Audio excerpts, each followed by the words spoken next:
Esse vídeo é um oferecimento da Seti e Biway.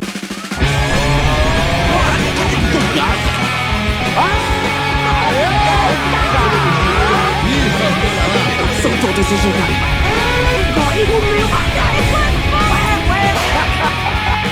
É 1937 e a Branca de Neve e os Sete Anões chegaram aos cinemas. E o mundo, que dá pra chamar de Estados Unidos, não estava preparado pra isso. Nessa época, as animações eram meros curtas de humor exibidas antes. Entre os filmes e ao final de sessões nos cinemas, a ideia de produzir um longa-metragem de animação era uma completa insanidade. O Walt Disney bancou essa ideia. Seu pequeno estúdio em ascensão deixou de lado a produção de curtas e direcionou quase todos os seus poucos recursos para produzir o filme que iria mudar o mundo. 5 anos de desenvolvimento, criando e aperfeiçoando técnicas de animação que revolucionaram o mercado. 750 artistas dando seu sangue nesse trabalho, desenhando mais de 2 milhões de sketches, em um orçamento inicial estimado em $250 mil, que acabou chegando a mais de 1,5 milhão. Esse não era um projeto arriscado, era literalmente suicídio.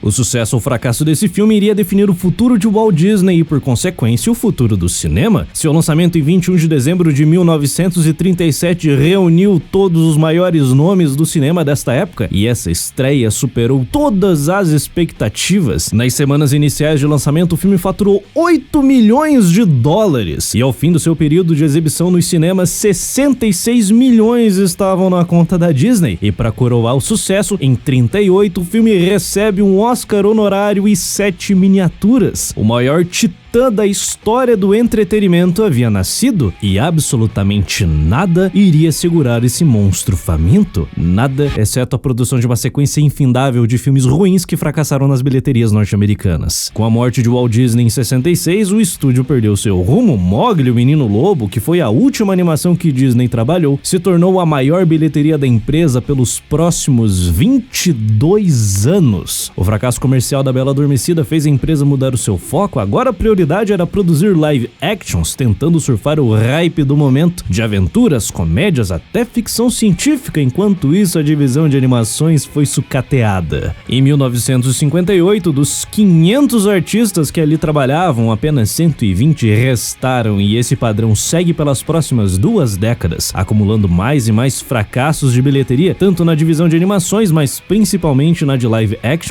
Até mesmo os parques da Disney começaram a apresentar queda de público, e isso era simplesmente desesperador. Afinal de contas, na década de 80, os parques representavam quase 70% das receitas da corporação. Filmes ruins ou que não agradavam o público não servem como publicidade. Depois de 20 anos jorrando esgoto na cara do público, a Disney finalmente percebeu que algo estava dando errado e vislumbrou a própria falência. Até mesmo uma aquisição hostil foi tentada em 84. Algo precisava ser feito para impedir a quase que inevitável implosão. E a saída desse buraco foi simplesmente inacreditável. A Disney descobriu que o segredo do sucesso é produzir bons filmes.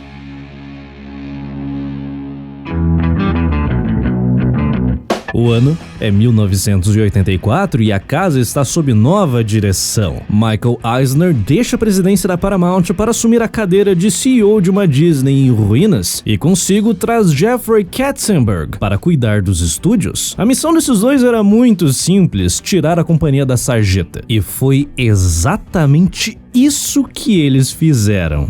Eisner viu o potencial desperdiçado dos parques, autorizou a construção de novas atrações e hotéis de luxo para arrancar cada centavo dos visitantes. Sob sua supervisão, vários filmes e séries pouco ambiciosas e de baixo custo foram produzidas, e que se converteram em sucessos consideráveis. O dinheiro estava entrando novamente enquanto os custos eram reduzidos, e na visão do novo CEO, as animações poderiam ser deixadas de lado. Não fazia sentido financeiro gastar $10 milhões em apenas uma animação, sendo que com esse valor, 2 ou 3 live actions de baixo orçamento poderiam ser produzidos. Essa visão de mercado bateu de frente com os funcionários mais tradicionais da companhia, que não tinham bons argumentos para defender os seus trabalhos. As últimas animações produzidas pela Disney foram fracassos de bilheteria, em especial o Caldeirão Mágico de 85, que custou cerca de $44 milhões e faturou 22. Os animadores foram expulsos do principal prédio da empresa em Burbank, sendo alocados em um galpão em outro bairro. bairro, eles precisavam dar uma resposta financeira urgente ou a Disney deixaria de produzir animações em definitivo, porque a concorrência já estava tomando esse nicho de mercado que a companhia dominou por meio século. Em 1984 é fundado o Walt Disney Pictures Television Animation Group, um estúdio dedicado à produção de animações para a TV,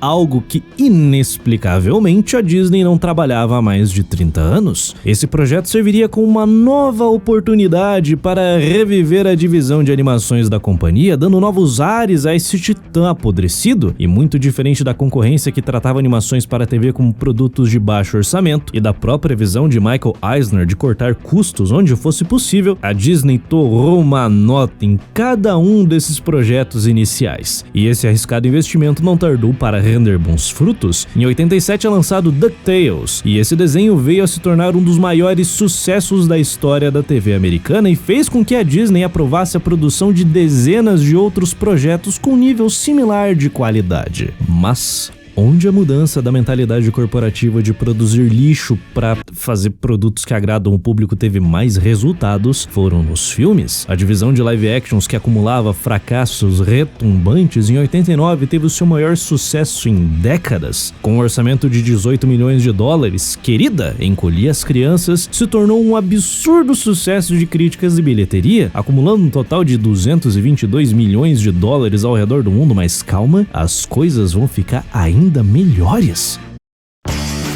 Brasileirinho, fez hora extra, deu uma economizada nos lanches, acorda às 5 da manhã pra trabalhar numa escala de 6x1 na esperança de juntar uns trocados pra realizar o seu sonho de infância cafona de conhecer a Disney.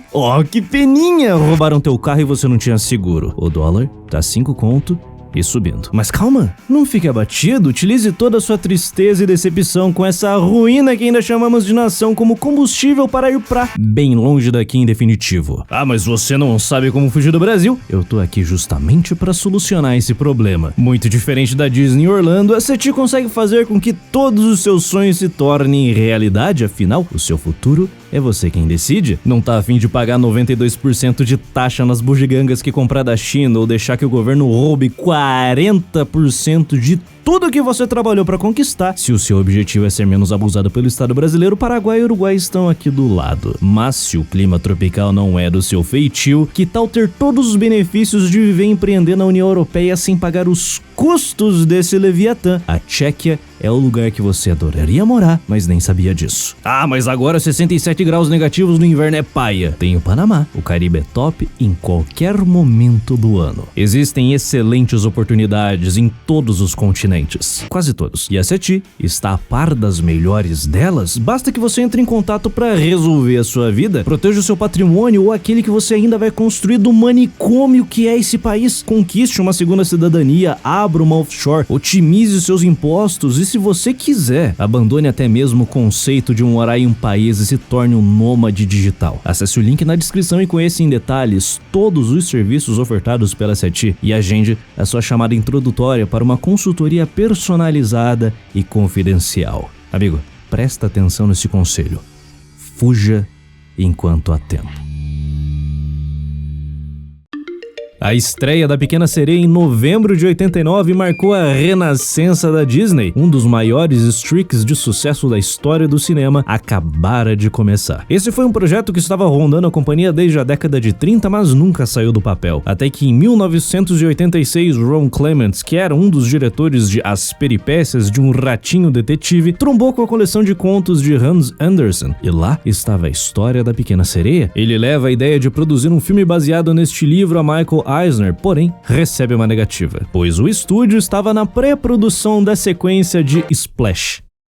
Exatamente um dia depois, Jeffrey Katzenberg aprova a ideia e a produção da Pequena Sereia tem início. Este era um filme completamente diferente das animações produzidas pela Disney no passado. Esse foi um filme estruturado como um musical, apesar de que todas as animações lançadas anteriormente pelo estúdio tivessem sim as suas músicas, elas não interferiam na história. Os diretores John Musker e Ron Clements bancaram a ideia de que o desenvolvimento dos personagens e da trama seria executado através das músicas compostas por Howard Ashman e Alan Menken. Jeffrey Katzenberg e os demais executivos da Disney não consideravam essa ideia muito boa. Em uma exibição teste da Pequena Sereia, as crianças que estavam assistindo se entediaram com as músicas. Até mesmo foi aventada a possibilidade de cortar todas elas. Felizmente essa ideia não foi pra frente. Mas não foram apenas evoluções técnicas que forjaram o projeto. A Ariel era completamente diferente das princesas anteriores. Enquanto a Branca de Neve e a Aurora foram enganadas pela Bruxa Má e resgatadas pelo príncipe no final, sem ter de fato um grande impacto nessa narrativa além de dormir, a Ariel se rebela contra tudo que ela conhecia em busca do seu amor na superfície, comete erros e aprende com eles e no fim é salva pelo príncipe. Todas essas inovações caíram nas graças do público e da crítica. A Pequena Sereia foi um sucesso estrondoso de bilheteria e estabeleceu os alicerces de todas as próximas animações produzidas pela Disney. Histórias que tanto o público infantil quanto o adulto conseguiam se identificar com extrema facilidade. Afinal de contas, eram clássicos da literatura que estavam sendo adaptados. As músicas compostas por Menken e Ashman permaneceriam vivas na memória do público por décadas e uma qualidade técnica nas animações que até hoje enchem os olhos, mas tudo que é bom acaba. Ironicamente, a Disney estava alimentando o demônio que viria morder a sua mão em um futuro próximo, as animações 3D. Há décadas o CGI estava sendo testado no cinema. Westworld de 73 e Tron de 82 são os resultados mais proeminentes desses experimentos. Mas a tecnologia ainda era muito rudimentar e os grandes estúdios tratavam essas ferramentas como um mero adereço publicitário. Até que em 1984, a divisão de computação gráfica da Lucasfilm produz The Adventures of Andra and Wally B, a primeira animação 3D da história que tinha uma qualidade aceitável. Dirigida por John Lasseter, o homem que iria mudar o cinema para sempre. Esse curta de 2 minutos revelou ao mundo o potencial do CGI. Uma das pessoas que compraram esse barulho foi Steve Jobs. Em 86 ocorre uma cisão dentro da Lucasfilm e a divisão de computação gráfica se torna a Pixar com o financiamento de Jobs. O desenvolvimento da tecnologia seguiu firme, com vários curtas sendo produzidos e exibidos na SIGGRAPH, até que em 1995 Toy Story é lançado mundialmente em parceria com a Disney. Esse filme foi simplesmente o maior sucesso de bilheteria de 1995, o maior feito técnico do cinema em quase 20 anos, público e crítica em uníssono rasgando seda para a realização da Pixar. Animações 3D eram uma realidade. Um novo mercado havia sido criado e era questão de tempo para que as animações 2D se tornassem antiquadas. Mas a Disney estava no meio de sua renascença. O Corcunda de Notre Dame, Hércules, Mulan e Tarzan ainda seriam lançados nos próximos anos. Só que a fórmula, por melhor que fosse, estava aos poucos ficando batida. Inevitavelmente, o público buscaria por algo novo. A Pixar já era uma realidade, uma concorrente estava tomando forma. Em 1994, Jeffrey Katzenberg é forçado a deixar a Disney por uma série de intrigas corporativas que eu não vou me dar o trabalho de explicar, mas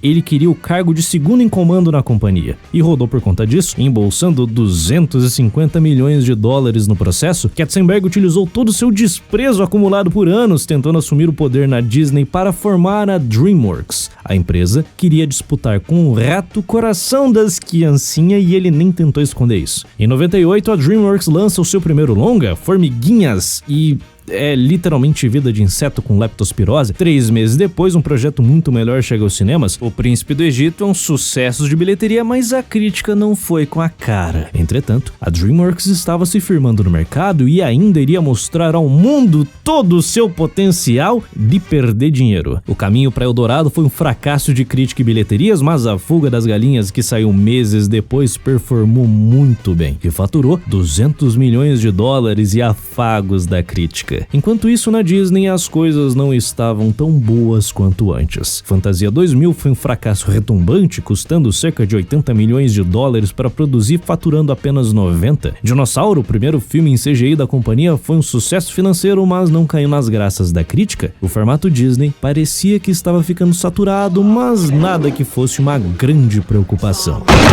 Um dos maiores eventos culturais da década de 2000 acabou de acontecer. Shrek foi um surpreendente sucesso estrondoso que abalou as estruturas da divisão de animações da Disney. Uma geração que cresceu com os filmes da Renascença agora se deparava com uma paródia que fazia chacota de todos os arquétipos da companhia. O filme explodiu nas bilheterias, faturando mais de 400 milhões de dólares, gerando uma legião de fãs e recebendo da crítica infindáveis elogios, chegando ao ponto de ganhar o primeiro Oscar de melhor animação da história, desbancando Monstros S.A. da Pixar e Jimmy Neutron da Nickelodeon. Atlantis, o reino perdido da Disney, não foi sequer indicado. Neste momento, o estilo Disney de produzir animações se tornou velho. O público queria animações em 3D e histórias cínicas como Shrek e emocionantes de um jeito diferente como as da Pixar. Isso foi demonstrado na próxima década de lançamentos do estúdio. Nenhum dos filmes se tornou um gigantesco sucesso de críticas e bilheteria. Na verdade, alguns dos filmes da Disney Animations foram verdadeiros fracassos, como Selvagem e Nem que a Vaca Tussa. A divisão de animações havia caído em desgraça. O último prego no caixão foi A Princesa e o Sapo, que apesar de ser um longa excelente em todos os sentidos, não atraiu a atenção do público. A divisão de live actions não estava muito melhor, exceto pelo sucesso estrondoso da franquia Piratas do Caribe, que restaurou o interesse do público em histórias de pirata e encheram os parques. Os demais filmes eram ruins, produções de orçamento mediano que geraram algum retorno, mas nada que chegasse perto da concorrência, tanto em qualidade quanto em bilheteria. Entretanto, a Pixar, que havia sido comprada em 2006 pela Disney, estava lançando obras de arte que lotaram os cinemas e venceram praticamente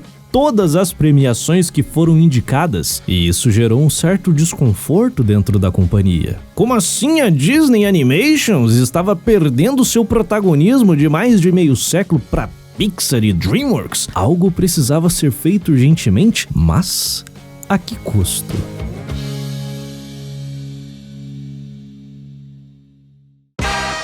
E aí, você fala inglês?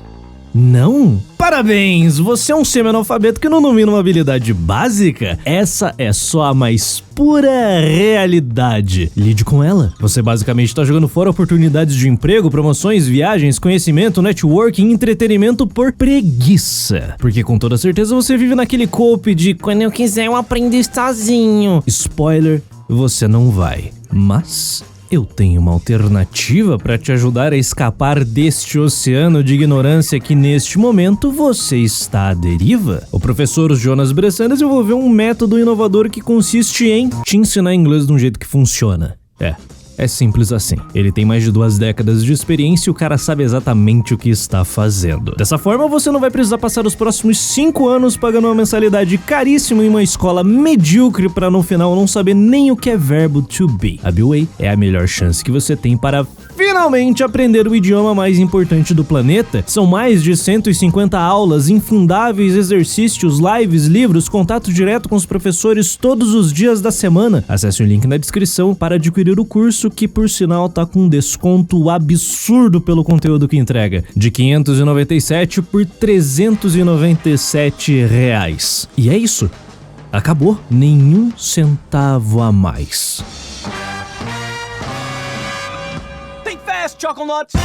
A relação Disney-Pixar nunca foi das melhores. Desde o princípio houve um cabo de guerra criativa entre as duas empresas. A Disney simplesmente não entendia a visão da Pixar na relação entre pais e filhos. A produção de Toy Story 1 quase foi sabotada. O CEO Michael Eisner se perguntava qual seria o interesse do público em assistir um filme sobre uma criança brincando com brinquedos.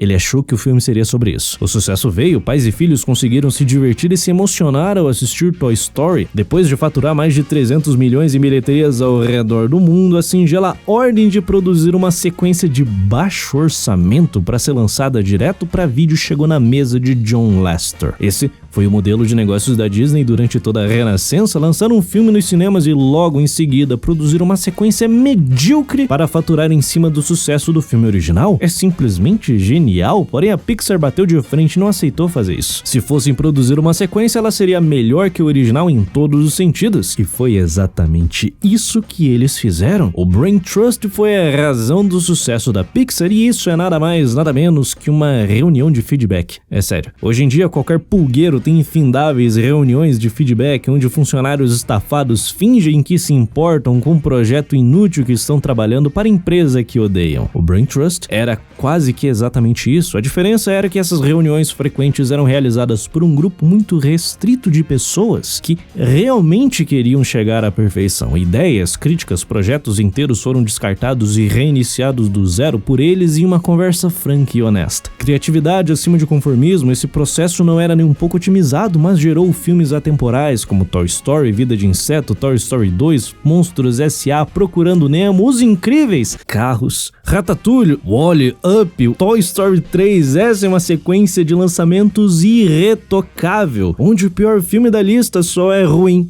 porque é comparado com os outros. 15 anos dourados que chegaram ao fim graças à Disney. A Pixar sempre teve a Disney como distribuidora e a principal financiadora de seus projetos, mas a compra efetiva do estúdio só foi acontecer em 2006, e o primeiro filme que teve o seu desenvolvimento realizado por completo após a compra foi Toy Story 3. Todos os longas lançados antes dele tiveram sua pré-produção iniciada antes da aquisição do estúdio. A questão é, agora que a Disney era dona de tudo, não era mais possível bater de frente com um rato. O protagonismo no mercado de animações estava consolidado, mas isso incomodava. Os executivos da Disney decidiram salvar a sua divisão de animações através da sabotagem da Pixar. Não financeiramente, afinal de contas, essa era uma galinha dos ovos de ouro. Todos os filmes anteriores se pagaram várias vezes e Toy Story 3 iria fazer bilhão e venderia boneco como água, mas esses não eram filmes genuinamente Disney. Nem tudo é dinheiro no meio corporativo. Boa parte das decisões tomadas por esses homens é guiada pelo ego e a perspectiva de subir na hierarquia. A perda do protagonismo no mercado de animações era uma questão muito sensível para esses homens. E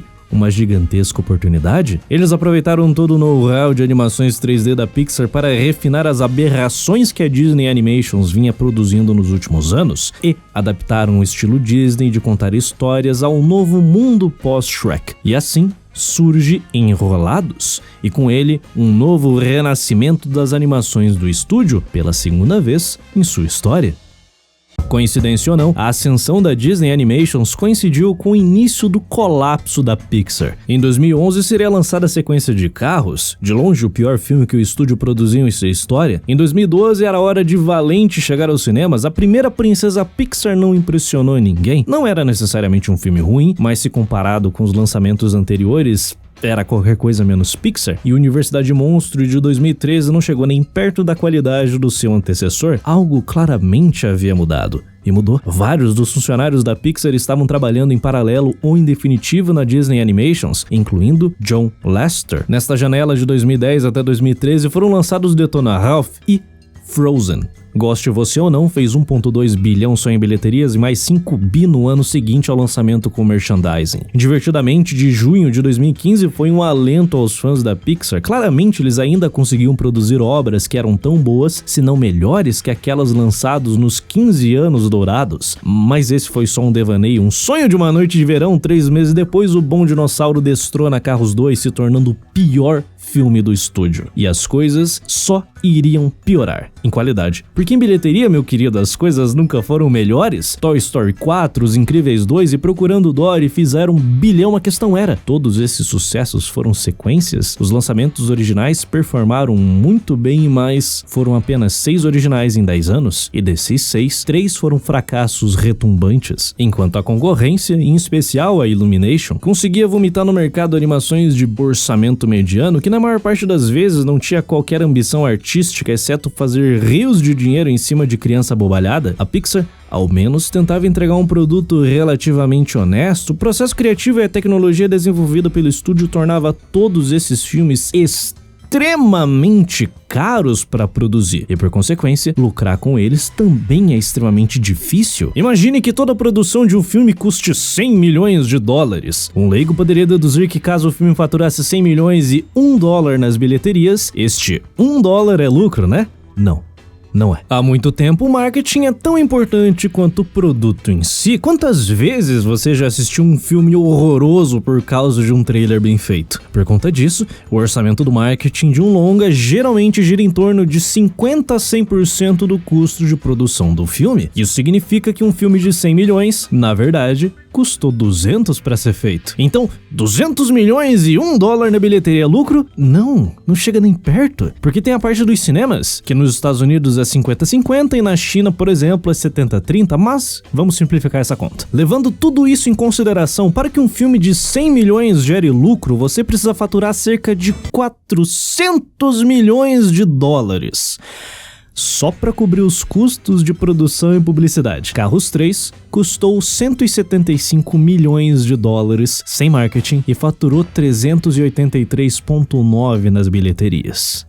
É, um filme que vai mal, não vende muito brinquedo e não atrai muita atenção às atrações atreladas ao longa nos parques. E a Disney vive de vender brinquedo e atochar gente em parques cafonas e superfaturados. A Pixar na década de 2010 dava claros sinais de que as coisas não estavam tão bem. E foi em 2017 que uma bomba explodiu bem no meio do estúdio. John Lasseter foi um dos vários figurões de Hollywood acusados por conduta sexual inapropriada durante o Me Too. Funcionários da Disney e Pixar relataram que John frequentemente agarrava, beijava e fazia comentários desconcertantes de cunho sexual no ambiente de trabalho. Ele foi forçado a deixar a companhia em 2018, mas apesar disso tudo, essa bomba não afetou em nada os seus últimos 3 trabalhos na Pixar que ainda seriam lançados. 2 sequências, uma que era um pedido dos fãs há mais de uma década e outro que ninguém queria que acontecesse, mas se tornaram sucessos estrondosos, porém eram sequências. Só que enquanto o dinheiro continuasse entrando, estava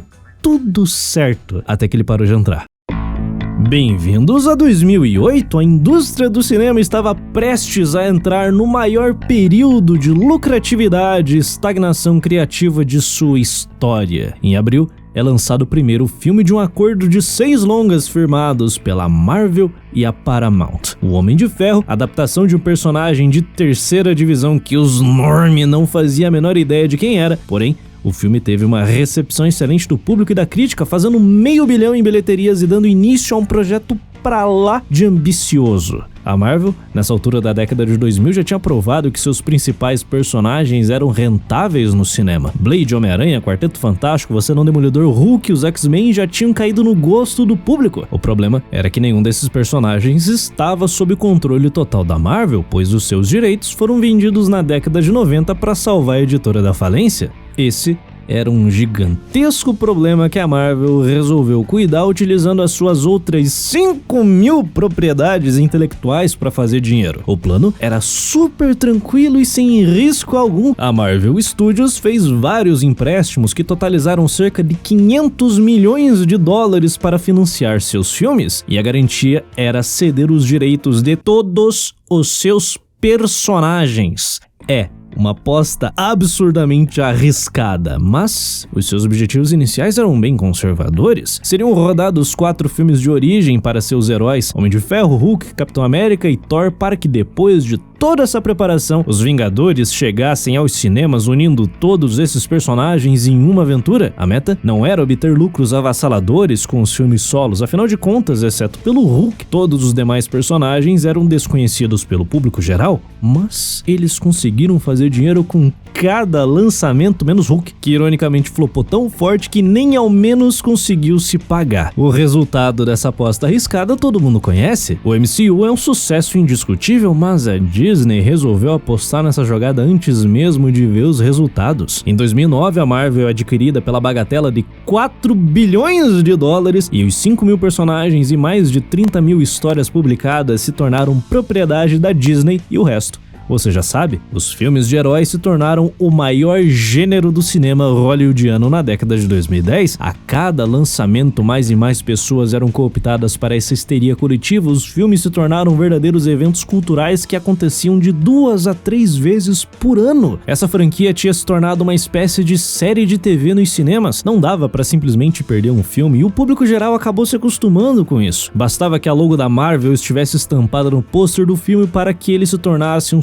sucesso financeiro garantido, a concorrência tentou copiar o formato de universo compartilhado desenvolvido pela Marvel Studios, mas todos fracassaram porque eles se esqueceram de um ponto crucial. Apesar de ter um formato de série de TV, os filmes funcionam como aventuras individuais, e as ligações com o universo eram muito limitadas para não incomodar o público mais casual. Enquanto todos os filmes da fase 1 da Marvel apresentaram seus heróis em histórias contidas para que depois de 5 filmes unissem forças para combater uma grande ameaça, a DC, no segundo longa do seu universo compartilhado, tentou desenvolver o Batman, Mulher Maravilha, matou o Super-Homem, enfiou o teaser da Liga da Justiça no meio do filme para confundir ainda mais o cérebro atrofiado do espectador médio. Muita sede ao pote, mas não tão grande quanto o universo compartilhado de monstros da Universal, que morreu depois de um filme só. A Marvel foi a única bem-sucedida nesse modelo de franquia. O hype só cresceu depois de mais de uma década de lançamentos. Com 21 filmes, o auge da franquia chegou. Em 2019, Vingadores Ultimato se tornou a segunda maior bilheteria da história. Somando os 23 filmes das 3 fases da Marvel, somente 3 ficaram abaixo de $500 milhão de bilheterias, 9 passaram do bilhão e só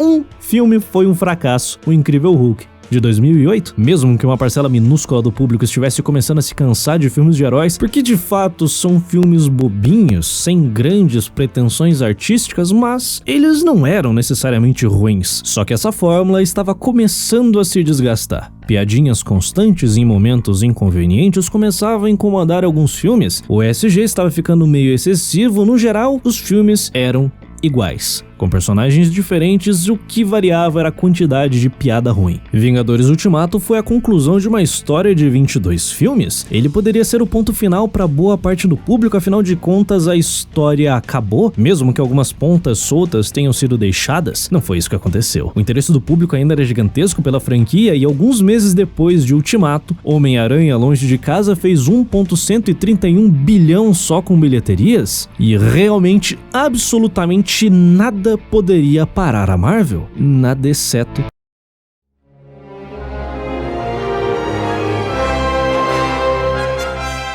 2005 marca o fim da segunda trilogia de Star Wars, e a fanbase não estava muito feliz. Os filmes não chegaram nem perto da qualidade da trilogia clássica da década de 80, diziam os fãs irritados enquanto se empanturravam de Burger King promocional da Vingança do Sith, mas, verdade seja dita, a trilogia prequel não tinha nada a ver com a trilogia clássica. Eram universos completamente diferentes que geraram uma cisão entre os velho pançudo nostálgico e a criançada com o cérebro derretido de tanto beber Fanta. Só que esse grande debate entre senhores de alta cultura não afetou em nada a lucratividade da marca. George Lucas, mais que recuperou tudo que tinha perdido no seu divórcio na década de 90, só vendendo boneco, Star Wars, nos anos 2000, estava mais vivo do que nunca. Jogos, livros, HQs e a excelente Clone Wars mantiveram a marca firme e forte, mesmo que os gordões nostálgicos digam que não. Só que não dá pra negar que os filmes definitivamente não eram consenso. Na verdade, eles se tornaram motivo de piada entre os fãs mais fervorosos, chegando ao ponto de dar cabo na carreira de Hayden Christensen e quase levar o ator Ahmed Best ao suicídio.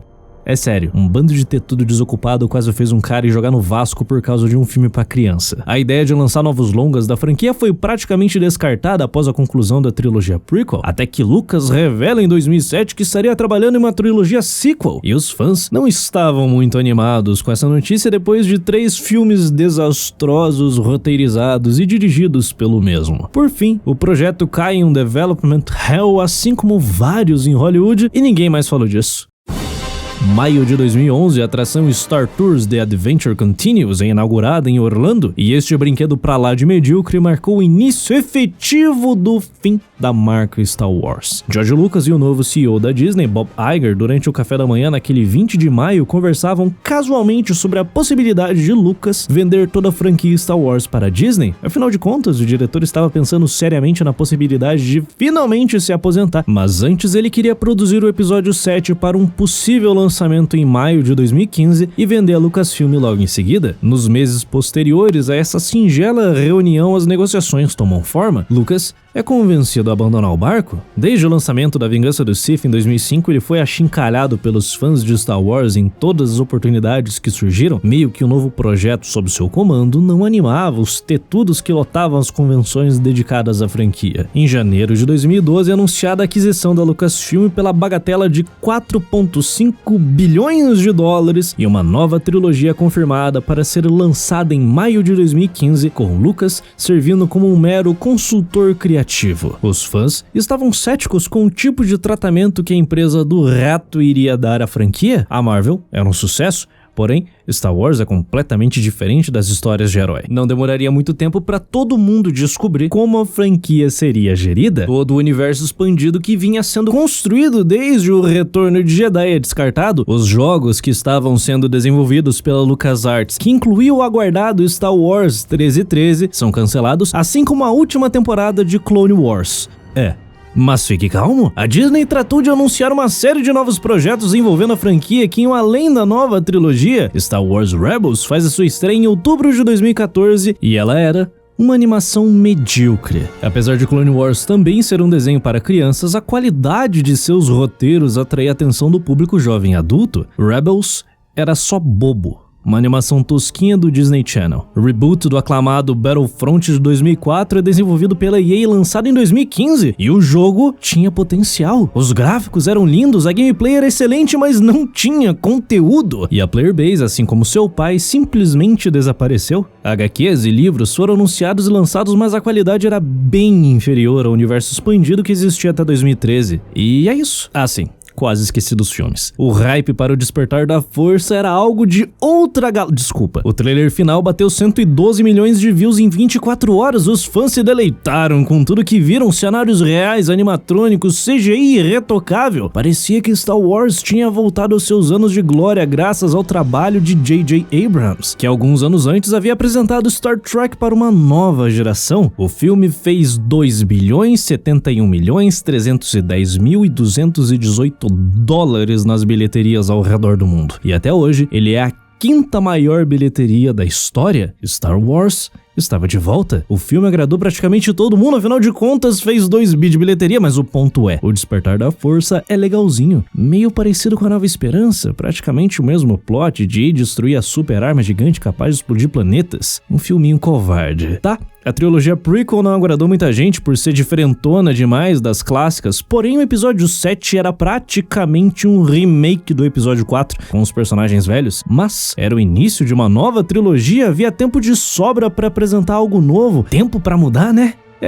Mudaram bastante. Entre o episódio 7 e 8, uma novidade para a franquia. O primeiro spin-off é lançado. Rogue One contou a história do pelotão rebelde que roubou os planos para destruir a Estrela da Morte. A pretensão era fazer um filme de guerra no universo de Guerra nas Estrelas, e esse objetivo foi alcançado faturando 1 bilhão nas bilheterias. Essa era uma obra visualmente espetacular, porém os personagens não tinham lá muito carisma. Episódio 8, o hype era imenso, a expectativa era ter pelo menos algumas respostas para os mistérios apresentados no filme anterior, como o parentesco da Rey, quem era Snoke. Todo mundo queria ver o Luke mestre Jedi, como seria desenvolvida a trama do Finn, que foi de longe a melhor coisa do episódio 7, um Stormtrooper desertor, isso era novidade, e claro, mais Kylo Ren. E não teve nada disso. Subversão das expectativas foi a palavra de ordem do diretor Rian Johnson. Finn foi relegado ao papel de alívio cômico, Luke se tornou um covarde fracassado, Snoke foi morto e a Rey não era filha de ninguém importante e Kylo Ren parou de usar capacete. O resultado foram aplausos da crítica e uma aprovação de 42% no Rotten Tomatoes. Até hoje, muita gente não engoliu as inovações de Rian Johnson, incluindo a Disney, que viu os 2 bilhões do episódio 7 virar 1.3 no episódio 8. Uma legião de fãs abandonaram o barco neste filme e prometeram para si mesmos que nunca mais iriam consumir nada da franquia. O próximo lançamento seria em menos de 6 meses. Han Solo, uma aventura em Star Wars, foi um fracasso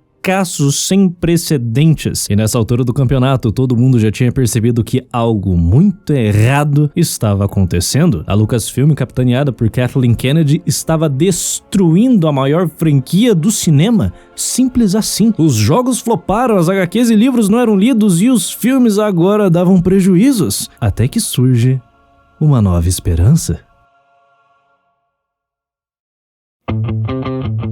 A Disney já vem experimentando a adaptação de suas animações clássicas em remakes live actions desde a Renascença, como em Mowgli e 101 Dálmatas. O primeiro foi um grande fracasso e o segundo um grande sucesso, mas a era dos remakes teve início de fato em 2010 com a Alice no País das Maravilhas, dirigido por Tim Burton. E esse é esquisito, não só pelo estilo do diretor, mas sim por ter feito bilhão nas bilheterias sem ao menos ter caído no gosto do público. E essa cifra garantiu uma sequência que foi lançada em 2016, dando cabo na franquia. Enquanto Alice foi uma adaptação do clássico de Lewis Carroll com o estilo de Tim Burton, Malévola, que por algum tempo foi desenvolvido para ser uma animação dirigida por Tim Burton, acabou sendo convertido em um live action em 2006 e lançado em 2011 com outro diretor. Esse foi realmente um remake da Bela Adormecida de 59. Dessa vez, a protagonista era a vilã e Angelina Jolie simplesmente destruiu com o papel, sendo de longe a melhor coisa nesse filme, que é bem medíocre. Porém, um sucesso de bilheterias que deu confiança à Disney em seguir produzindo os remakes de suas animações clássicas. Os lançamentos subsequentes, Cinderela de 2015, outra versão de Mowgli em 2016, A Bela e a Fera de 17, Aladdin de 19, foram sucessos de bilheteria. Porém, a cada lançamento, os remakes ficavam mais parecidos com a animação, só que piores. Os filmes eram muito mais longos, tornando a história mais arrastada e cheia de gordura. As músicas eram inferiores, pois os atores não sabiam cantar, exceto Will Smith, mas era pior que a versão do Robin Williams de qualquer jeito. No geral, era tudo menos criativo e mágico quando comparado com as animações que serviram de inspiração. O único valor ali era a nostalgia barata de ver os atores reais interpretando personagens que fizeram parte da infância do público. Filmes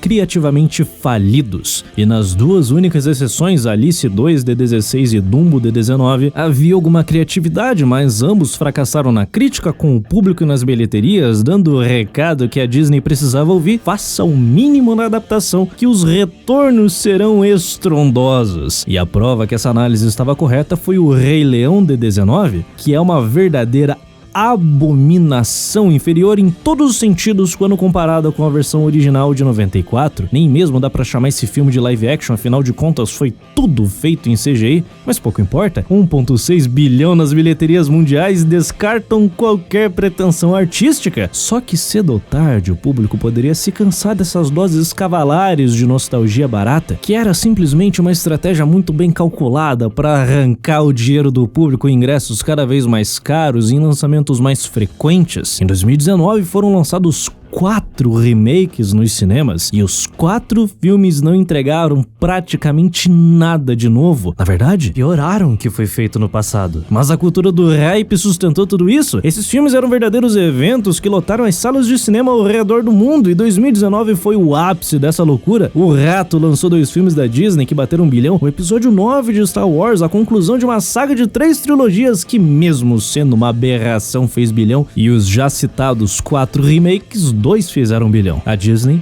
reinava soberano no mundo do entretenimento. Claramente nada poderia parar o avanço do seu império. Nada, exceto ela mesma e uma gripezinha. No princípio, havia Netflix. Era um serviço simples de delivery de DVDs pela internet. Porém, em um mercado dominado pela Blockbuster, não passava de uma mera curiosidade. Fez-se a banda larga e a velocidade da internet aumentou, e isso era bom. Enquanto o mercado de DVDs físicos entrava em declínio, em 2007 a Netflix se tornou um serviço de streaming. Os anos passaram, o público tomou conhecimento e se habituou a consumir conteúdo quando quisesse, onde fosse, pela tela que lhe convia, livre das amarras da TV a cabo e por uma mensalidade muito mais baixa. Então a Netflix passou a adquirir as licenças de todo tipo de produção audiovisual: Friends, The Office, Seinfeld, Lost, Supernatural e muitas outras. Se ela existia, provavelmente estava no catálogo da Netflix.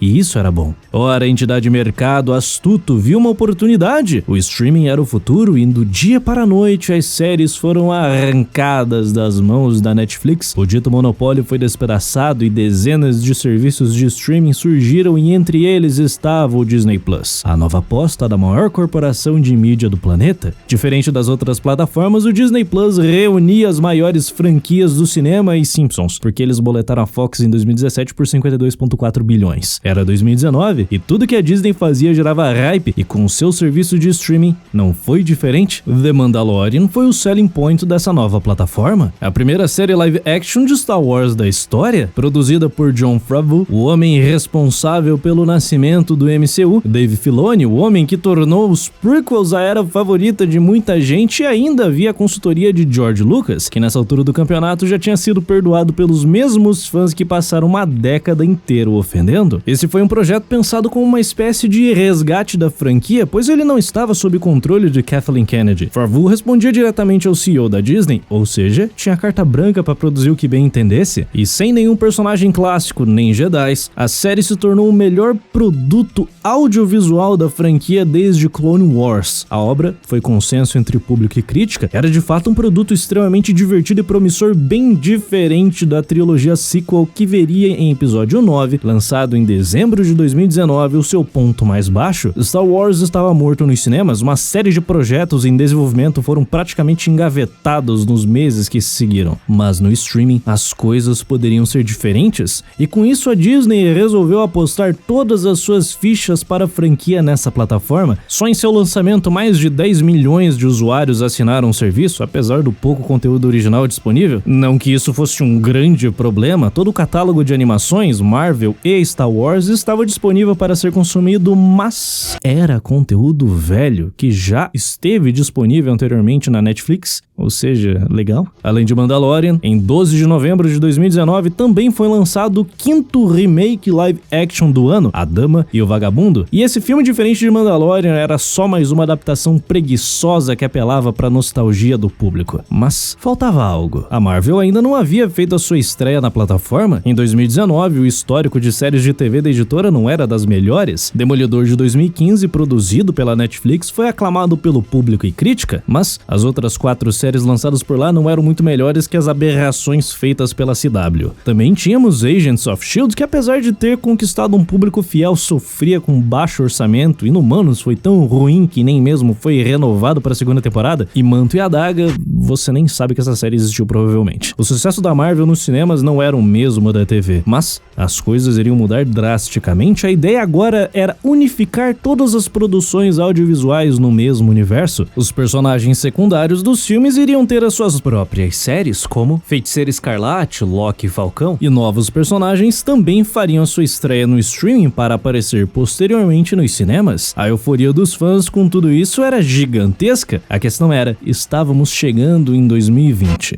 e coisas aconteceram em 2020. Segundo a Covid-19 foi o evento definidor do século XXI. Nada, absolutamente nada, atingiu com tanta violência todos os setores da economia do planeta como esse resfriadinho. Com o setor audiovisual não foi diferente, ele foi profundamente afetado pelo lockdown. Simplesmente não foi possível por meses juntar centenas de pessoas em um galpão fechado para gravar. Porém, com o público preso em casa, com muito tempo livre, o consumo de streaming explodiu. Todas as plataformas tiveram um aumento agressivo de assinaturas a partir de março de 2020, menos você Quibi, você era ruim demais. O Disney Plus atingiu 100 milhões de usuários em seu ano de estreia. Só pra você ter noção, a Netflix levou uma década inteira pra atingir esse número. Isso que a partir de 2013 a empresa passou a produzir conteúdo exclusivo em uma escala industrial, enquanto a Disney lançou literalmente uma série de grande orçamento durante todo o ano de 2020. As pessoas simplesmente consumiram streaming como nunca, até as plataformas mais nichadas viram picos de assinatura absurdos. Só que havia um problema. Essa é só uma sazonalidade excepcional. O modelo de streaming é inerentemente caro, são gastos bilhões e mais bilhões na esperança de que no futuro os investidores obtenham algum retorno. Neste momento da pandemia,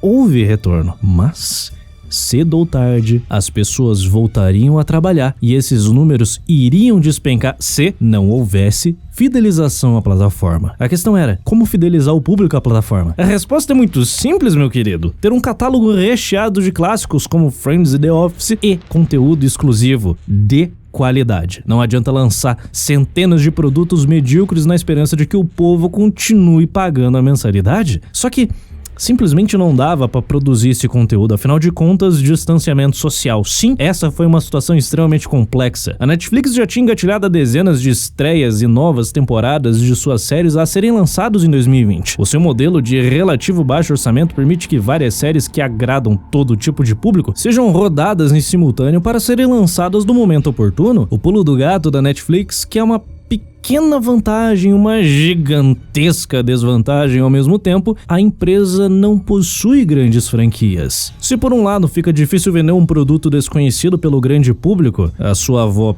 já deve ter ouvido falar de Guerra nas Estrelas, Wandinha muito provavelmente não. A vantagem disso é que um lançamento ruim, teoricamente, não vai gerar danos à Netflix por causa de uma marca que ninguém se importa. Só teoricamente, porque a Netflix lançou tanto lixo nos últimos 7 anos que a sua marca se tornou a garantia de uma série ruim. O ponto é, a Netflix gasta relativamente pouco para produzir muito, a Disney não. Os produtos de suas principais franquias são extremamente caros. A primeira temporada de The Mandalorian custou 100 milhões de dólares, fora toda a publicidade. Porém, esse foi um produto extremamente bem sucedido que atraiu centenas de milhões de assinantes para a plataforma. Entretanto, se não houver um constante influxo de produtos inéditos e de qualidade similar, esses usuários simplesmente irão cancelar a assinatura. E se todos esses produtos forem ruins e parte de grandes franquias, a franquia como um todo pode ser prejudicada. Mas esse é um pensamento que não condiz com a realidade. A Disney não iria lançar filmes e séries ruins em sequência. Mulan foi uma hecatombe. Esse filme seria lançado nos cinemas assim como os outros remakes, mas devido ao Covid foi direto para streaming por um valor à parte da assinatura, fato que irritou muita gente, especialmente porque o longa é ruim. Nem mesmo o Mushu estava no filme para preservar o realismo. Nostalgia barata, um longa desnecessariamente alongado. No geral, uma versão piorada do original. O público estava começando a se cansar desse formato e para agravar a situação, esse foi só o segundo produto relevante lançado na plataforma no ano de 2020. Porém,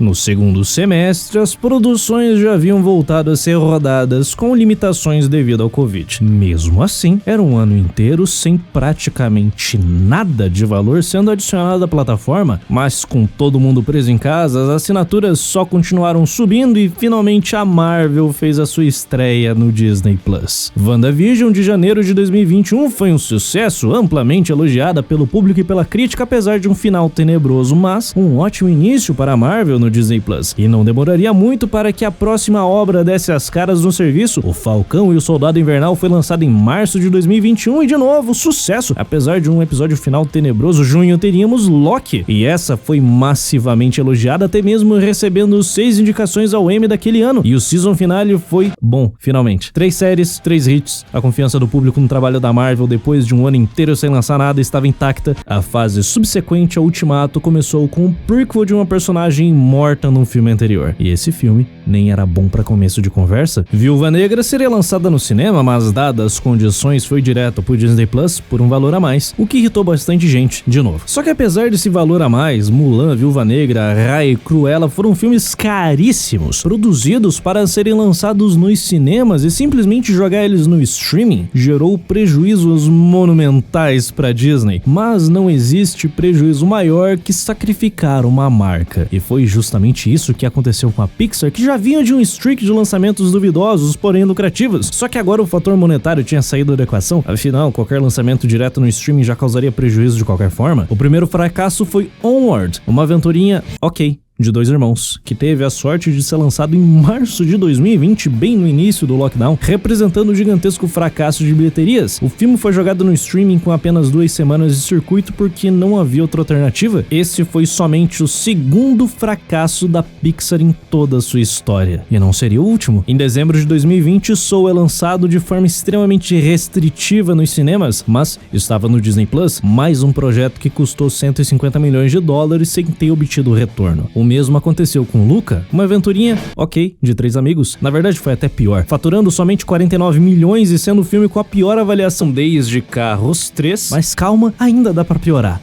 piorar muito. Até esse ponto, nenhum desses filmes gerou uma resposta negativa do público ao ponto de manchar a imagem da Pixar. Na verdade, o público foi bem apático com esses 3 lançamentos. Eles vieram, foram, ninguém deu a mínima. Até que em março de 2020, Turning Red surge, e esse é um filme que trata de puberdade e escandalizou o público mais conservador, que considerou o filme muito adulto pras crianças, que por sua vez nem entenderam o filme, mas o pior de tudo é que o filme é chato. Ele conversa com um público muito nichado, mesmo sendo um blockbuster da Disney. Temas delicados nunca foram um problema pra Pixar de outrora, na verdade sempre foram o trunfo da companhia. Divertidamente, literalmente tratou de depressão e foi um sucesso de crítica e bilheteria. Isso sem contar Up, Toy Story, Coco, Wall-E. Isto posto, com uma reação negativa dos pais e restrições impostas pela pandemia devido ao novo pico de contágios, Turning Red fez 20 milhões nas bilheterias, sendo considerado o segundo pior filme da Pixar e o maior fracasso financeiro. 4 lançamentos originais, 4 fracassos, quase 1 bilhão em prejuízo só com a Pixar. A pandemia ajudou e muito a gerar esses resultados negativos, mas nenhum desses filmes estava à altura dos lançamentos da década de 2000. Claramente,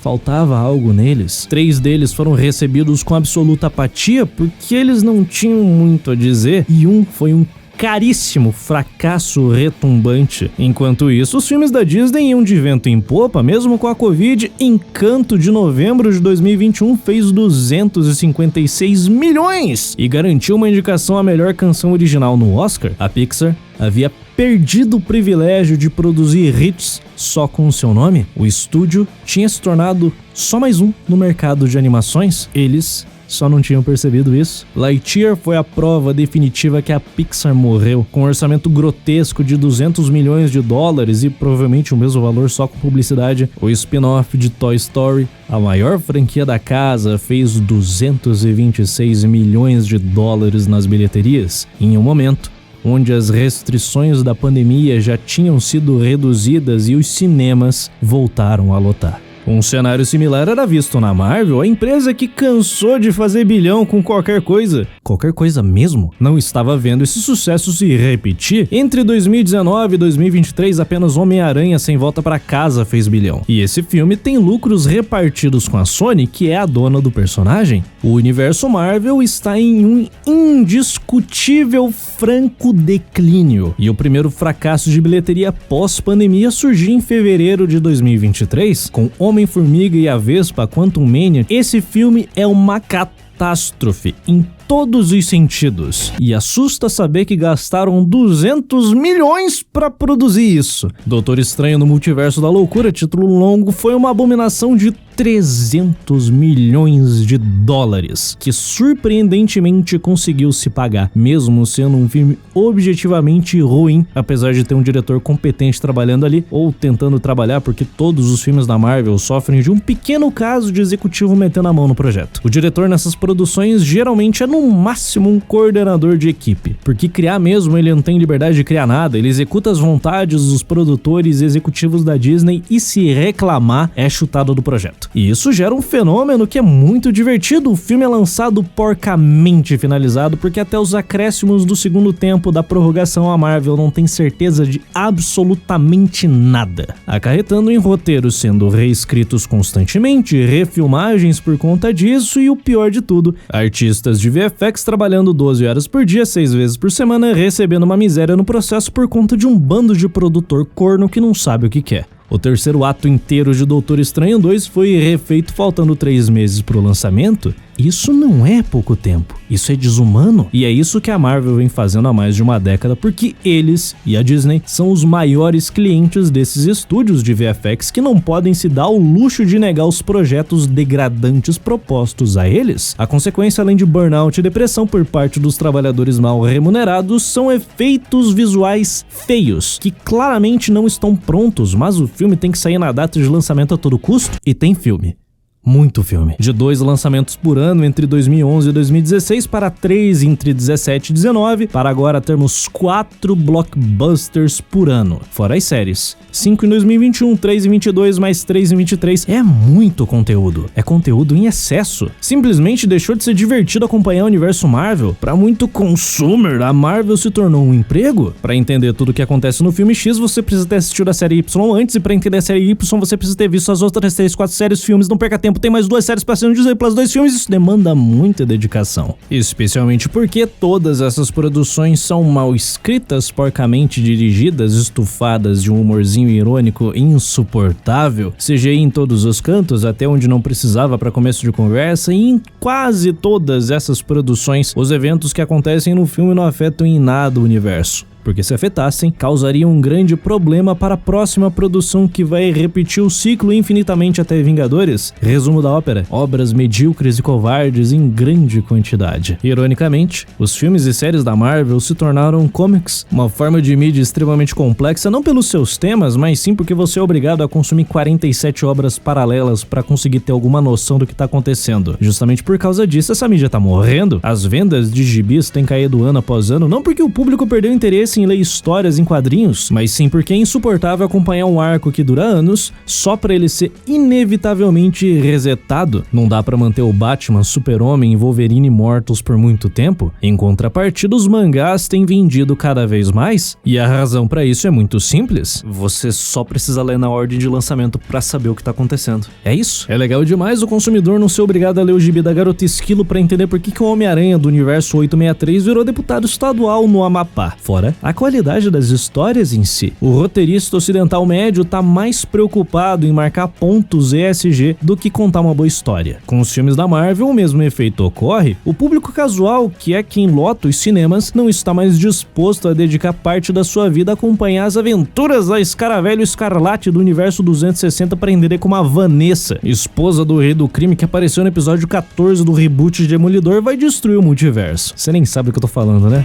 Nem eu. Acabei de inventar esse plot e provavelmente vai ser melhor do que aquele que os roteiristas da Marvel escreveram. Porque tem isso. Com o fim da saga do infinito, a conclusão épica de uma série de 23 filmes, a nova saga da Marvel gira em torno do multiverso, que em um primeiro momento parece ser uma ótima ideia, até você perceber que não passa de um gimmick chechelento para vender nostalgia barata, participações especiais inúteis que acabam se tornando a única razão para muita gente ver os filmes, e histórias sem peso. Afinal de contas, nenhum personagem é único, qualquer um que morrer pode voltar à vida com a desculpa do multiverso. Pelo menos a Marvel tem uma desculpa para ressuscitar gente, coisa que Star Wars não tem. Palpatine voltou de algum jeito para ser o vilão da trilogia mais capenga e mal planejada da história do cinema blockbuster. A ascensão Skywalker marcou o fim da franquia para muita gente. As sementes plantadas em Despertar da Força apodreceram na Terra. Um trio de protagonistas ruins, uma Mary Sue que não teve dificuldade alguma em nenhum momento da história. O personagem mais interessante se tornou alívio cômico sem graça, pois a sua função era gritar Rey, e por conta disso, John Boyega não cogita a possibilidade de retornar à franquia, e uma cópia ruim do Han Solo, cujo único desenvolvimento foi que no passado ele trazia cigarro do Paraguai. É isso. O sentimento que fica é o potencial desperdiçado. Os heróis da trilogia clássica foram destruídos e nem ao menos foram reunidos em uma cena para arrancar suspiros desesperados de um coração que bate forte para sustentar um corpo de 180 quilos. Boba Fett, o anti-herói favorito de várias gerações, cuja graça do personagem estava no mistério em torno de si, se tornou o tio do pavê e coadjuvante na sua própria história, que inicialmente seria um filme dedicado ao personagem. Kenobi? O que falar de Kenobi? O personagem favorito da geração que cresceu vendo os prequels foi completamente aniquilado em uma série ruim. Esse projeto era para ser um filme, mas com o fracasso de Solo e do episódio 9 foi convertido em mais um enlatado do Disney Plus. Até mesmo Mandalorian foi jogada no lixo com 2 temporadas horrendas. A sequência de Clone Wars Bad Batch, desenvolvida por Dave Filoni, não chegou nem perto da qualidade da série anterior. Star Wars é uma franquia morta. O interesse do público vem caindo ano após ano, chegando ao ponto de Andor, que de fato foi um bom produto, flopou, porque ninguém mais se importa com Star Wars. Mas como se não bastasse, as outras franquias da Lucasfilm tiveram o mesmo tratamento da Disney. Willow, a sequência do filme de aventura lançado em 88, foi tão ruim que a segunda temporada foi descartada imediatamente e a única temporada lançada foi removida do Disney Plus para cortar os custos de operação da plataforma. Mas se você acha que os fãs de Star Wars e os 3 de Willow sofreram na mão da companhia do rato fato nos últimos anos é que vocês não entendem como os boomers de 35 se sentiram ao ver o seu herói de infância ser tratado como um velho fracassado em Indiana Jones e o Chamado do Destino, pensando bem exatamente isso que fizeram com as outras duas franquias, o que eles fizeram com o Luke. O Chamado do Destino custou 295 milhões de dólares. O seu faturamento nas bilheterias foi de 380 milhões. Esse é provavelmente um dos maiores fracassos de bilheterias da história do cinema. Sendo bem conservador, a Disney perdeu cerca de 270 milhões com essa aberração. Sendo bem conservador, Marvel dando prejuízos, Star Wars dando prejuízos, a Pixar literalmente queimando dinheiro há quase meia década. Indiana Jones, um dos maiores fracassos da história, e o que resta a Disney? Remakes preguiçosos live action que, pasmem, agora também não estão performando bem. O remake da Pequena Sereia custou assombrosos 235 milhões de dólares e por muito pouco não se tornou um prejuízo para a Disney. Esse é um filme que chegou em um momento em que o público já sabe exatamente como esses remakes funcionam. São meras versões esticadas dos clássicos, esticadas não estendidas. Todos os remakes, exceto Malévola, têm pouquíssimas alterações na história e isso faz com que essas obras sejam extremamente arrastadas. O clássico de 89 tem 1 hora e 23 minutos, enquanto o remake de 23 tem 2 horas e 15, sem que praticamente nada de bom tenha sido acrescentado. E isso por si só não gera mais a histeria de outrora. Esse é um longa,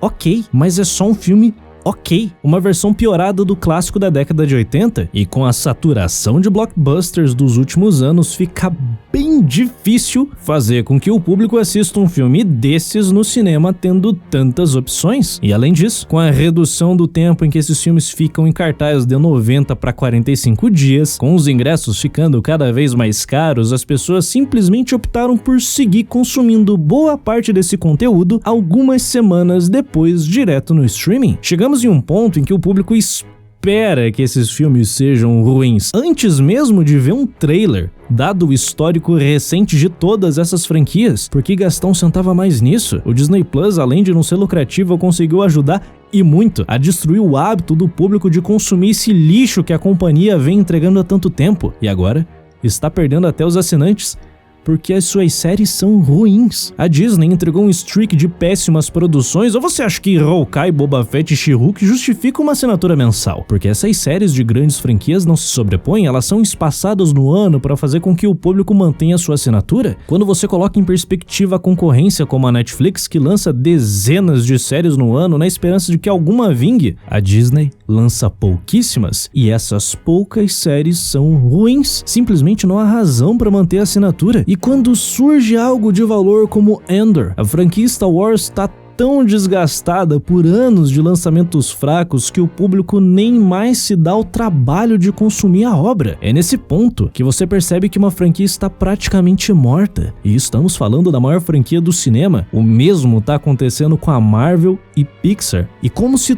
tudo isso não bastasse, produções caríssimas que serão um fracasso financeiro se não atingirem valores astronômicos de bilheteria, artistas de VFX sobrecarregados de um serviço ingrato, roteiros ruins que fazem com que o público desista de continuar acompanhando aquela história. Temos o elefante no meio da sala. Vamos falar de ESG.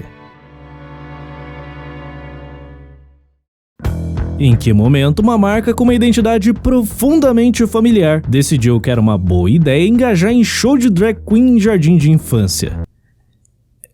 É muita informação?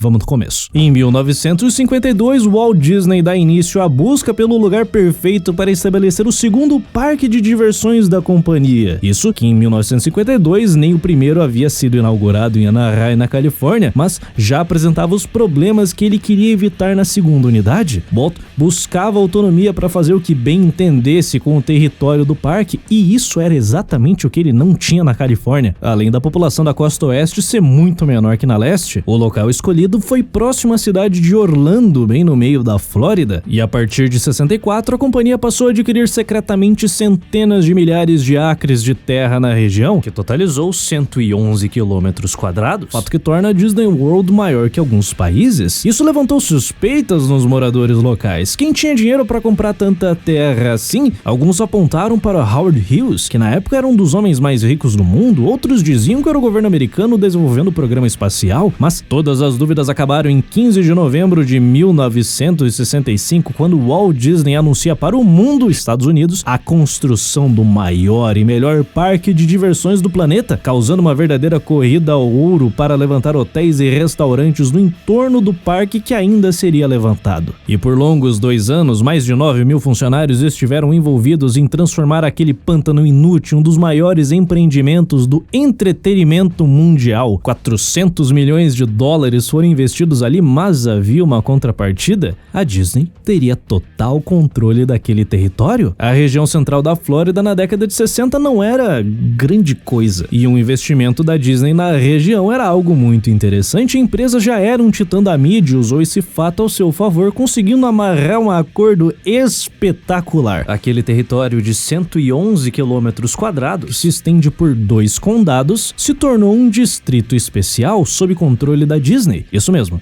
a Disney World é uma cidade. A companhia cuida de todos os serviços públicos, como coleta de lixo e esgoto, energia elétrica, construção e manutenção de estradas, bombeiros, segurança pública, rabisca suas leis e coleta os impostos. Assim fazendo com que a companhia não tenha que lidar com qualquer burocracia estúpida que Orange ou Shalloa inventem do dia pra noite. Afinal, Red Creek é um condado soberano. Lindo acordo, né? Pulando para 8 de março de 2022, o Senado da Flórida, sim, os estados lá têm Senado, aprovaram uma lei que proíbe que professores tratem em sala de aula temas que envolvam identidade de gênero ou orientação sexual para crianças da educação infantil até a 3ª série.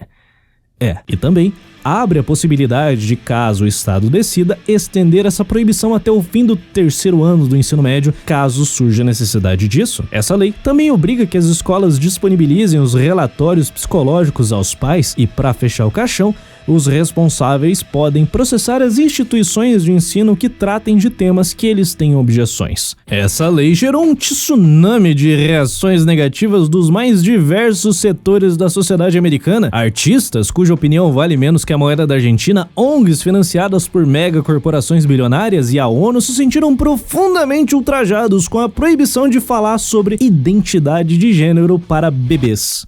E no meio dessa turba estava a Disney, uma companhia que produz desenhos para criança. Bob Chapek, o novo CEO da Disney, depois de supostamente ter recebido muita pressão interna dos funcionários LGBTs da companhia nos meses anteriores, declarou aos investidores que a empresa já estava executando uma ferrenha oposição nos bastidores à lei que viria a ser aprovada pelo Senado da Flórida. E ele até mesmo ligou ao governador Ron DeSantis para expressar a sua preocupação e desapontamento na esperança de que o projeto fosse vetado pelo executivo estadual. Afinal de contas, a Disney ajudou a financiar a campanha de vários deputados e senadores republicanos que votaram a favor, incluindo DeSantis, pois a companhia quer manter o seu status especial no estado a todo custo e quem garante isso é justamente a bancada republicana. Mas agora essa luta era pública e para demonstrar o comprometimento da Disney com a causa, 5 milhões seriam doados a ONGs LGBTQIAAPF2K+ da Flórida. Em 28 de março, o governador sanciona a lei e a Disney declara guerra, começando pelo pedido bizarro de que os políticos que receberam dinheiro da companhia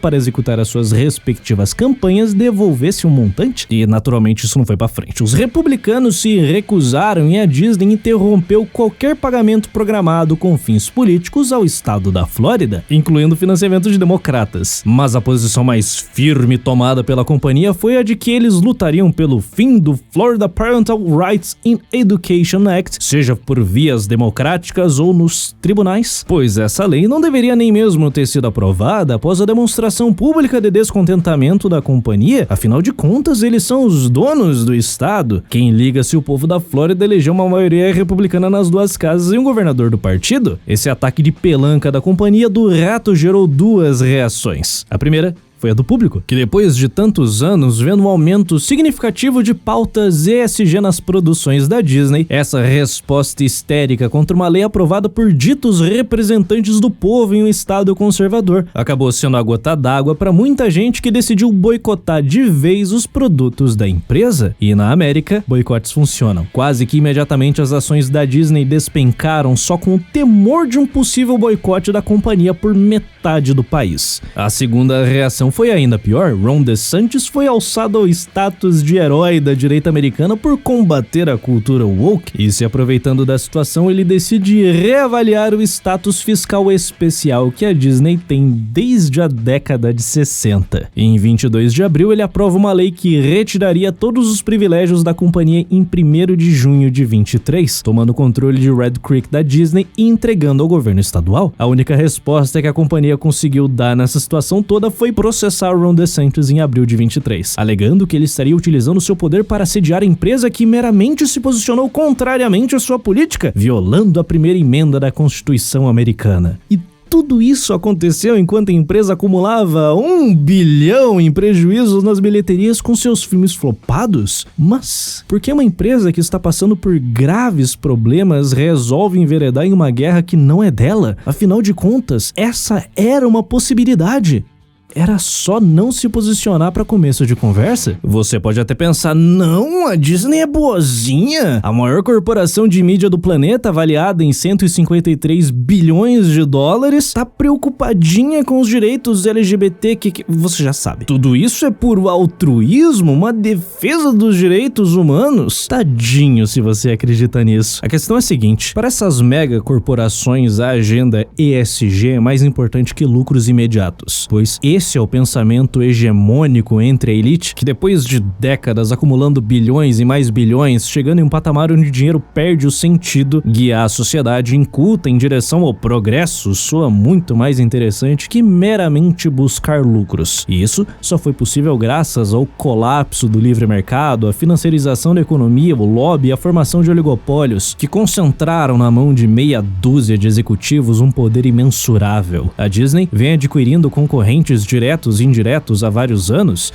Pixar, Marvel, Lucasfilm e a Fox são só as maiores. Isso que a Disney no grande esquema das coisas é peixe pequeno quando se compara às gigantes do Vale do Silício ou às companhias asiáticas. Poucas empresas controlam quase todo o mercado, é praticamente impossível viver sem financiar diretamente as suas operações. Fica fácil enveredar por um caminho que à primeira vista não faz nenhum sentido mercadológico, quando seus produtos estão em todos os lugares. Só que para adoçar a pílula dessa devastadora realidade, a elite inventou uma solução. A agenda não passa de uma gigantesca operação de marketing nunca antes vista na história humana. O ESG é só uma ferramenta para viabilizar economicamente a operação, que tem como objetivo fortalecer a posição dessas corporações em todos os frontes enquanto garante o suporte do público. Quem liga se 89% dos lucros em bilheterias é de apenas 6 estúdios e do total 33% é só da Disney? A atriz que fez o remake da Pequena Sereia Negra, e eles se posicionaram contra a lei homofóbica da Flórida, apesar de ter cortado o beijo gay do episódio 9 de Lightyear para lançar no mercado russo, árabe e chinês. No ocidente, as minorias são usadas como massa de manobra, doutrinados a apenas consumir, transformando esses produtos em parte central de sua personalidade, fazendo com que defendam a companhia e seus supostos valores sem descanso. Os simpatizantes embriagados de justiça social fazem o mesmo para se posicionarem do lado certo da história. Essas pessoas se sentem empoderadas com essas ações, afinal eles estão lutando pelo meio ambiente, os negros, asiáticos e as latinx, enquanto no resto do planeta essas mesmas minorias estão em alguma mina do Congo extraindo cobalto utilizado na construção de sabres de luz, colhendo cana em algum rincão distante do Mato Grosso para adoçar o Starbucks do executivo, ou costurando pelúcias do Mickey em sweet shop da Malásia. Os milhões de dólares doados para ONGs, políticos, partidos, intelectuais e influenciadores não passa de um investimento. Esse é um valor muito baixo para comprar o silêncio e apoio de uma comunidade engajada, que se sentiu muito representada com Pantera Negra, enquanto os artistas de VFX trabalharam 16 horas por dia na pós-produção. A concentração no mercado garante que só uma mensagem seja reproduzida na grande mídia. Apesar de que hoje qualquer um pode, teoricamente, rodar um longa, a realidade é que nunca foi tão difícil entrar no mercado. A inovação e criatividade foram jogadas pela janela. O que importa agora é enfiar a goela abaixo do público a mensagem que esses bilionários acham legal, produzindo filmes estéreis com críticas sociais vazias em escala industrial, mas sempre acenando para alguma minoria que fará a defesa do produto nas redes, mesmo que ele seja ruim. A Disney é só o maior exemplo desse fenômeno. Uma companhia que segue cometendo erros atrás de erros e mesmo assim persiste defendendo a agenda, porque esse é um projeto de longo prazo, mas os efeitos desse projeto já são palpáveis, pois quem a critica certamente é um homofóbico, misógino e racista na concepção de muita gente cujo cérebro já apodreceu. O neoliberalismo e o livre mercado estão mortos e enterrados. A era das oligarquias no primeiro mundo começou, e esse é só o início do exercício ostensivo do poder coercitivo dessas corporações para modificar a visão de mundo do afegão médio. As coisas vão se intensificar cada vez mais. A Disney ainda vai torrar muito dinheiro com projetos bizarros como a Branca de Neve empoderada e Latinx. Porque a Disney pode, esse valor não importa. Qualquer atitude que envolva corte de custos e ajustes narrativos servem somente para estancar o derretimento nas bolsas, pois ela, assim como seus pares na nova conjuntura de capital, são grandes demais para quebrar. Mas fique tranquilo, que uma coisa é certa: no fim, todos os seus pesadelos se tornarão realidade.